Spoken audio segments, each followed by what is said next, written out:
ক্রমাগত ট্যাঙ্ক আর মর্টারের গোলাবর্ষণ করতে শুরু করে।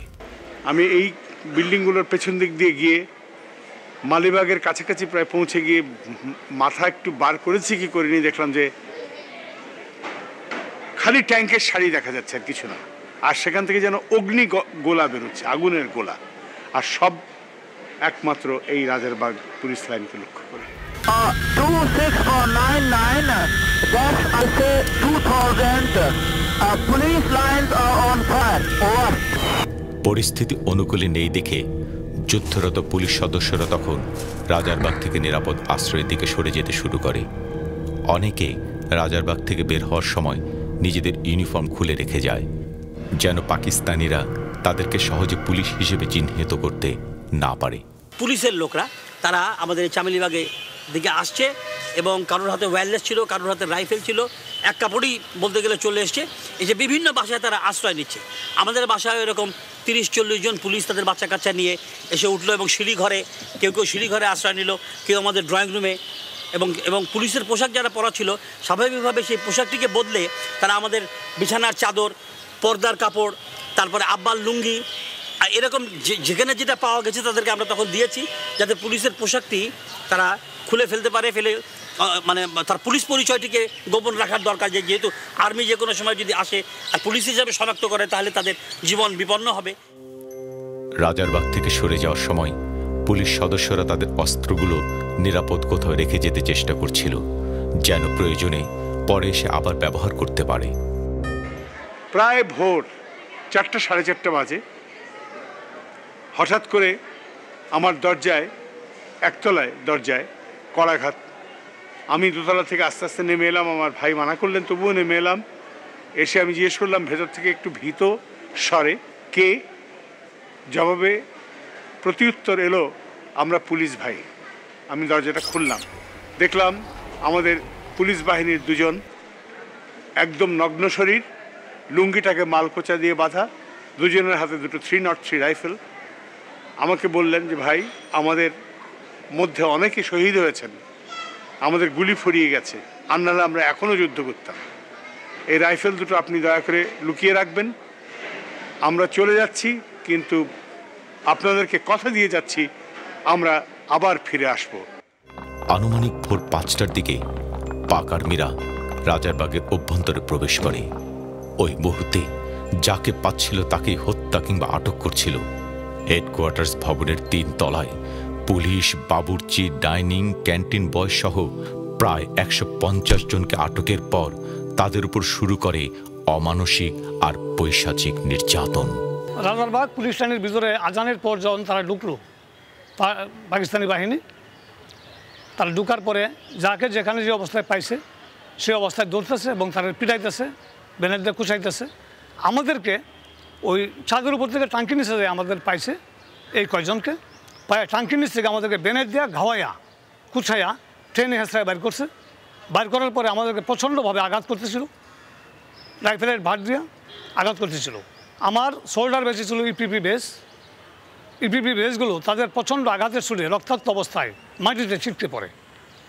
তো এইভাবে আঘাত করতে করতে আমাদেরকে সবাইকে ট্রেনে হেঁচড়ায় নিচে দিকে নিয়ে আসে, নামায়া নিয়ে আসে মাঠের মধ্যে, রোডের মধ্যে ক্রলিং করাইছে আর পিটাইছে, সমানে নির্দয়ভাবে পিটাইছে। 26 তারিখ সকালে আমাদেরকে এখানে যখন পুলিশ লাইনে পাকিস্তানিরা ঘেরাও করে, তখন এখানে ঢুকেই তারা গোলাগুলি বিভিন্ন রকমের মানে মাইর ধরা করে। তখন আমরা ম্যাচে বাবুর্চিরা ছিলাম, তখন চিন্তা করি অনেক পুলিশ মারা গেছে। তখন দেখি যে আমরাও তো আর মানে বাঁচার মতন না। তখন আমরা কি করলাম, বাবুর্চিরা মিল্লা তখন মানে ভাঙ্গা ইট পাথর তাদের গায়ে আমরা মারার পরে কিছু সময় পরে আবার আমাদেরকে তারা মানে লক্ষ্য করে তারা মানে গুলি করে, বেড়ার পার করে। তখন আমাদের বাবুর্চি 4 জন মারা যায়। তখন ওই অবস্থায় আমাকে আটকাই ফেলে, আমাদেরকে আটকাইয়া এখানে এই রুমে নিয়ে আসে। এই রুমে নিয়ে অনেক মাইর ধর এবং মানে তার কাটার মতো দিয়া এমনভাবে মারছে, তো বাড়ির সরে আমাদের শরীরের থেকে সাথে সাথে রক্ত বের হয়ে গেছে, চামড়া এই যে পায়ে দাগ আছে। তখন মানে আর সহ্য করতে পারি না, এমনভাবে মানে আমাদেরকে অত্যাচার করছে। তখন আমি বেহুশ হয়ে পড়ি, আমার আর কোনো হুঁশ থাকে না। এরই মধ্যেই পাকিস্তানি আর্মির কেন্দ্রীয় নিয়ন্ত্রণ কক্ষ থেকে সার্বিক পরিস্থিতি জানতে চাওয়া হলে জানানো হয়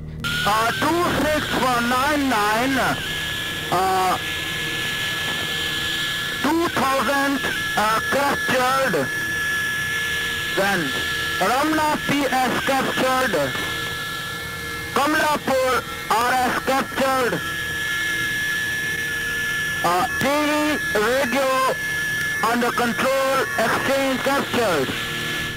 নিজেদের নিরাপত্তার স্বার্থে পাকিস্তানি আর্মি এরই মধ্যে রাজারবাগের অস্ত্রাগার সহ চারপাশের সকল অস্ত্র ও গোলাবারুদ নিজেদের নিয়ন্ত্রণ নিতে থাকে এবং রাজারবাগ থেকে অস্ত্র সরানোর জন্য মোট 3 টনি ট্রাকের প্রয়োজন বলে কেন্দ্রীয় নিয়ন্ত্রণ কক্ষকে জানায়। A large quantity of arms and ammunition captured from Rajarbagh area. How many vehicles will be acquired? About 3 tonners. Over. Roger. Will be sending these to you. 25 March রাতে রাজারবাগ সহ সমগ্র বাংলাদেশে পুলিশের তীব্র প্রতিরোধে পাকিস্তান সামরিক সরকার ক্ষুব্ধ হয়ে প্রথমে তৎকালীন আইজি জনাব তসলিম উদ্দিন আহমেদকে আইজি পদ থেকে সরিয়ে দেয়। তারপর নৃশংসভাবে হত্যা করে ডিআইজি রাজশাহী জনাব মামুন মাহমুদ, এসপি রাজশাহী জনাব M A Majid, SP Chittagong জনাব শামসুল হক সহ আরও অনেক ঊর্ধ্বতন কর্মকর্তাকে। কিন্তু তাতে তারা এতটুকু দমাতে পারেনি বাঙালি পুলিশদের। উল্টো 13,000-এর অধিক বাঙালি পুলিশ সদস্য পাকিস্তান সরকারের আনুগত্য অস্বীকার করে তাদের কর্মস্থল ত্যাগ করে। রাজারবাগ সহ নিজ নিজ থানা ফাঁড়ির অস্ত্র নিয়ে তারা দেশের নানা স্থানে মুক্তিযোদ্ধাদের প্রশিক্ষণ প্রদান করে, অতঃপর নিজেরাই অংশগ্রহণ করে মহান মুক্তিযুদ্ধে।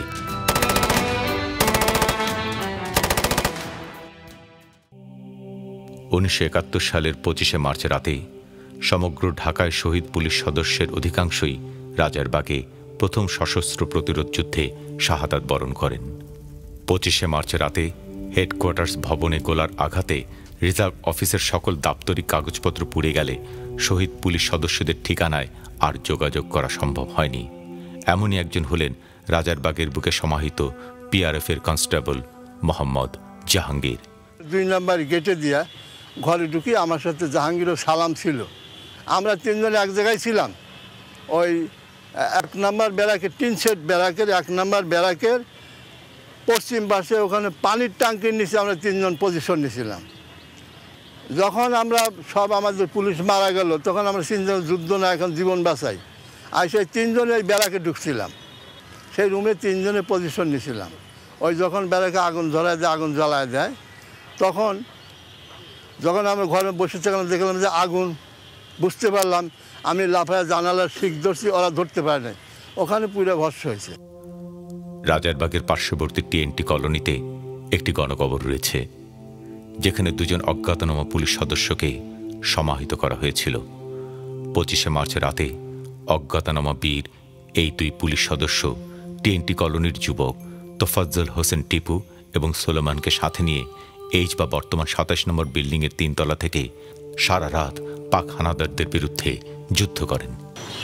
আমি এবং 2 পুলিশ, আমার বন্ধু এক সোলেমান, 4 জন আমরা এখানে আসি, 3 তলায় 27 নম্বরে আসি। এখান থেকে আমরা গোলাগুলি করতে সুবিধা হবে। আমাদের কাছে পেট্রোল বোমা ছিল, পুলিশদের কাছে রাইফেল ছিল, রাইফেলের গুলি ছিল। আমরা এখান থেকে গোলাগুলি করি এবং পেট্রোল বোমা চার্জ করি আর্মিদের গাড়ির উপরে, পাক আর্মির গাড়ির উপরে। যখন তারপরে ভোর রাত্রে ট্রেসার বুলেট যখন তারা উপরে মারলো চারিদিকে আলোকিত হয়ে গেল, তখন তারা বুঝতে পারলো যে এখানে কেউ আছে। তখন আমরা বিল্ডিং থেকে নিচের দিকে নেমে গেলাম। নেমে গিয়ে পুলিশ 2টাকে অনুরোধ করলাম যে আমার বাসায় চলেন, তারা যাইতে নারাজ। তখন আর্মির গাড়ি আলো দেখা যাচ্ছিল, আমি দৌড় দিয়ে 1 নম্বর বিল্ডিংয়ের 3 তলা চলে যাই। গোলাগুলির আওয়াজ শুনতে পাই। তা আমি গোলাগুলি যখন অনেকক্ষণ পর থেমে যাই, পরে নিচের দিকে নেমে আসি। নেমে আসার পরে দেখি যে আমার পুলিশ 2 ভাই মাটির মধ্যে গড়াগড়ি করছে। তখন আমি বুঝতে পারি যে তারা গুলি খাইছে। শেষ রাতে পাক হানাদারদের গুলিতে আহত হলে তাদের টিএনটি হাসপাতালে আনা হয়, কিন্তু তখন তাদের অবস্থা ছিল অত্যন্ত সংকটাপন্ন। শেষ পর্যন্ত বাঁচানো সম্ভব হয়নি অজ্ঞাতনামা 2 পুলিশ কনস্টেবলকে। 26 তারিখ বিকেলে কিংবা কাছাকাছি সময় অল্প সময়ের ব্যবধানে দুজনই শাহাদাত বরণ করেন। টিএনটি কলোনির এই সকল মহান ব্যক্তি যারা সেদিন জীবনের ঝুঁকি নিয়ে অজ্ঞাত 2 পুলিশ সদস্য, যাদের আত্মত্যাগে রচিত হয়েছিল স্বাধীনতার প্রথম সশস্ত্র প্রতিরোধ যুদ্ধ, তাদের এখানে সমাহিত না করত, হয়তো তাদের লাশও চিরতরে হারিয়ে যেত গহীন কোনো অন্ধকারে, ঠিক যেভাবে হারিয়ে গিয়েছিল রাজারবাগের বুকে শহীদ হওয়া আরও অনেক অনেক পুলিশ সদস্যের লাশ। হারিয়ে যে এরকম অনেক শহীদদের লাশের মধ্যে ছিলেন কনস্টেবল জনাব মহিউদ্দিনের লাশ, যার নাম রাজারবাগ স্মৃতিসৌধে ঢাকা জেলার শহীদদের তালিকার 15 নং ক্রমে উল্লেখ রয়েছে। জনাব মহিউদ্দিনের সন্তান পুলিশ পরিদর্শক মোহাম্মদ কামরুল ফারুক জানান, 1971 সালে 25শে মার্চ কালো রাত্রিতে বর্বর পাকিস্তানি হানাদার বাহিনী শুধু সেদিন রাজারবাগে কর্মরত পুলিশ সদস্যদেরকেই নির্বিচারে হত্যা করেনি, তারা সেদিন রাজারবাগে অবস্থানরত নিরীহ জনসাধারণকেও নির্বিচারে হত্যা করেছিল। 24শে মার্চ আমার মামা আব্দুল কাদের এবং বড় ভাই বাবুল রাজারবাগে এসেছিলেন বাবার সাথে দেখা করার জন্য, এবং ওই দিন তারাও বাবার সাথে রাজারবাগে অবস্থান করতেছিলেন। 25শে মার্চ পাক হানাদার বাহিনীর সাথে প্রথম প্রতিরোধ যুদ্ধে আমার বাবা রাজারবাগে শহীদ হন। ওই দিন একই সাথে আমার বড় ভাই এবং মামাও শহীদ হন, কারণ এই 25শে মার্চের পর থেকে তারা আর কোনোদিন বাড়ি ফিরে যায় নাই এবং তাদের লাশও আমরা পাই না। রাজারবাগে শহীদ পুলিশ সদস্যদের সংখ্যা কত ছিল এবং তাদের পরিণতি কি ঘটেছিল তা জানতে 1971 সালে পাকিস্তানি আর্মিদের 26 মার্চ তারিখ সকালে মর্নিং রিপোর্ট প্রদানের রেকর্ডকৃত রেডিও মেসেজ বিশ্লেষণে দেখা যায় যে the dead bodies cannot be counted at the moment, and we'll let you know about the dead bodies of policemen later. Over. 27 March সকালে যখন আমি বেরিয়ে আসি তখন দেখি পুরা এই ব্যারাকটা, এই সব ব্যারাকটা পুরো একদম ছাই খাই। 3টা ফোর্স পোশাক পরা ছিল, তাদের বেল্ট দেখে বুঝতে পারলাম যে তারা পুলিশের লোক। East Bengal, east Pakistan police লেখা ছিল, এবং এই 3টা পোড়া লাশ। আর একটা দেখছি এই যে আমাদের ক্যান্টিনটার পাশে একটা পরিত্যক্ত টিনের ট্যাঙ্কি ছিল, ওর ভিতরে একটা লাশ, এবং মসজিদে একটা লাশ দেখতে পাই। এই মোট 5টা লাশ দেখতে পাই। 26 তারিখ ভোরবেলা পাকিস্তানি আমাকে আটকাই ফেলে, তখন আটকাইয়ে ফেলার পরে এখান থেকে আমাকে নিয়ে যায়। তখন দেখি এখানে অনেক পুলিশের লাশ পড়ে আছে। সেই লাশগুলি দেখলাম পাকিস্তানিদের গাড়িতে আর্মিরা উঠাইয়া দিয়েছে। And on the morning of the 27th, when they lifted the curfew, the Bengali staff in the hotel at the Intercontinental found a way to get us out to go and look at what had happened, to document the level of the massacres in the city. We got fairly close to the Rajabag police lines, but we couldn't get very close because there was too many Pakistani military. And we were told there that they thought the level of casualties in the Rajabag barracks had been quite high. Now, there were about 1,000 police there, or 1,100. It was impossible for us to determine how many had been killed, but clearly there'd been quite a lot of damage to the barracks, and the casualty level must have been quite high. In other parts of the city, like in the old part of the city, I found one police inspector who was wandering around in the ruins of the bazaar, and he said that he had something like 200 police in his district. He was looking for them to see what had happened. He'd found only 30, and they were all dead. Now, he was in a very shocked state, as well, many of the people there. So it was difficult to determine the accuracy of these reports, but clearly he was very distressed, and clearly many of his men had been killed. প্রত্যক্ষদর্শীদের বর্ণনা জানা যায় যে পাকিস্তানিরা নিহত police সদস্যদের অনেক লাশ 26শে মার্চ ভোরে গাড়িতে করে নিয়ে যায় পুরাতন ঢাকায় আর বুড়িগঙ্গার তীরে। সেখানে কর্তব্যরত অফিসার লাশগুলো কি করা হবে জানতে চাইলে কন্ট্রোল রুম থেকে বলা হয় পুলিশ আর সিভিলিয়ান লাশগুলোকে আলাদা করা হোক। For the present, they may be counted in separate categories of police or civilian. বুড়িগঙ্গার তীরে রাখা পুলিশের লাশগুলো ভাসিয়ে দেওয়া হয় বুড়িগঙ্গায়। বুড়িগঙ্গায় ভাসিয়ে দেওয়া ওই সকল লাশের সাথে রাজারবাগের পুলিশও যে ছিল তার অন্যতম প্রমাণ রয়েছে বাংলাদেশ স্বাধীনতা যুদ্ধ দলিলপত্র ৮ম খণ্ডের ২২ পৃষ্ঠার ২য় প্যারায় আর্ম এসআই সুবেদার খলিলুর রহমানের বক্তব্যে তিনি ২৯ মার্চ ১৯৭১ সালে বুড়িগঙ্গা নদীতে তার পূর্ব পরিচিত পিআরএফ কনস্টেবল আবু তাহেরের পোশাক পরা লাশ ভেসে থাকতে দেখেন। উক্ত সময়ে পিআরএফ ফোর্স শুধুমাত্র রাজারবাগে অবস্থান করত।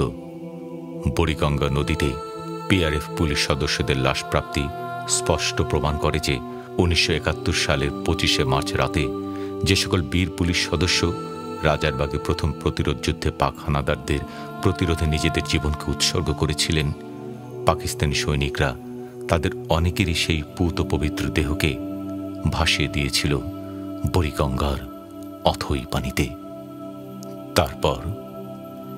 তারপর আর দেখা যায়নি দেশপ্রেমিক মহান সেই সকল বীর পুলিশ সদস্যদের, যাদের আত্মত্যাগে রচিত হয়েছিল স্বাধীনতার প্রথম সশস্ত্র প্রতিরোধ যুদ্ধ। হে দেশপ্রেমিক বীর যোদ্ধারা, তোমরা এসেছিলে আমাদের মাঝে শান্তির বার্তা নিয়ে। তোমরা এসেছিলে আমাদের তরে সাম্যের গান নিয়ে। এসেছিলে এই রাজারবাগের মাটিকে ধন্য করে হাজারো মানুষকে সেবার ব্রত নিয়ে। হে দেশপ্রেমিক বীর যোদ্ধারা, তোমরা এসেছিলে পরাধীনতার সেই শৃঙ্খল ভেঙে দিতে। তোমরা এসেছিলে পাক হানাদারদের প্রতি স্বাধীনতার প্রথম সেই বুলেটটি ছুড়ে দিতে। তোমরা এসেছিলে সেই ওয়্যারলেস মেসেজে এদেশের লক্ষ কোটি মানুষকে সজাগ সতর্ক করে দিতে। তোমরা এসেছিলে স্বাধীনতার সেই প্রথম প্রতিরোধ যুদ্ধের সূচনা করতে। তোমরা এসেছিলে তোমাদের সেই 303 থেকেই স্বাধীনতার অগ্নি ছড়াতে। তোমরা এসেছিলে আত্মত্যাগের বিনিময়ে স্বপ্নের সেই স্বাধীনতার আলো জ্বালাতে। হে দেশপ্রেমিক বীর যোদ্ধারা, আমরা তোমাদের ভুলব না স্বাধীনতা অর্জনে তোমাদের সেই বিরচিত অবদানকে। হে মাটি, এ দেশ যে তোমাদের কথা বলবে, স্মরণ করবে তোমাদের আত্মত্যাগ আর মহত্বকে। তোমরা বেঁচে থাকবে এদেশের লক্ষ কোটি মানুষের হৃদয়ে, দূর আকাশের ওই উজ্জ্বল নক্ষত্র হয়ে।